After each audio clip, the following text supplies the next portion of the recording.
ඔවන් සුබ දවසක්. ඉතින් අද දවසේ ඉටි පහන් පූජාව අපේ සුරංජි වික්‍රමාරච්චි නංගි කරනවා. ඒ වගේම සුරංජි වික්‍රමාරච්චි නංගි ලස්සන දේවල් ටිකක් ගෙනත් තියෙනවා. ඒ තමයි අද ඇන්තූරියන් මල් 108 පූජාව. මේ පූජාව ප්‍රථම වතාවට තමයි සිද්ධ වෙන්නේ අපේ දන්තමැදුරේදී.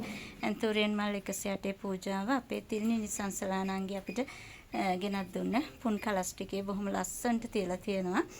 ඉතින් වතුර දාලා තියෙන නිසා දවස් කිහිපයක් තියාගන්න පුළුවන් වෙයි.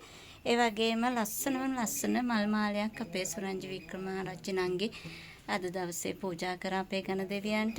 මෙන්න මේ වගේ රතු මල් පූජාවක් රතු මල් 108ක 1080ක විතර පූජාවක් මම හිතන්නේ සිද්ධ වුණේ පළවෙනි වතාවට. අද කහමල් රතු මල් ඒ වගේම අපේ හේමාලි නංගිගේ දහස්පිතියා මාලය ඊයේ දවසේ පූජා කරපු දැසමන් මාලේ මේ හැම එකක්ම නිල් මහනෙල් පූජාව මේ හැම එකක්ම අද දවසේ ඉතාමත් හොඳින් සිද්ධ වෙනවා.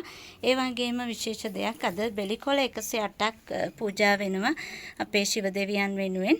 ඉතින් අද දවසේ ලස්සන පූජාවල් ටිකක් තමයි සිද්ධ වෙන්නේ. බෙලිකොළ මේ විදිහට පූජා වෙනත් ප්‍රථම අවස්ථාව මේක. අපි බෙලිකොළ මාල පූජා කරලා තිබ්බට මේ විදිහට බෙලිකොළ වෙන වශයෙන් අරගෙන පූජා කරලා නෑ. අද ශිව දෙවියන් උදෙසා පූජාව සිද්ධ වෙනවා හවස බෙලිකොළ පූජාව. ඉතින් අද දවසේ මේ පූජාව දැක බලාගත් ඔයගොල්ලෝ හැමෝගෙම ප්‍රාර්ථනා ඒ ආකාරයෙන් මිෂ්ට වෙන්න කියලා මම ආදරෙන් ප්‍රාර්ථනා කරනවා.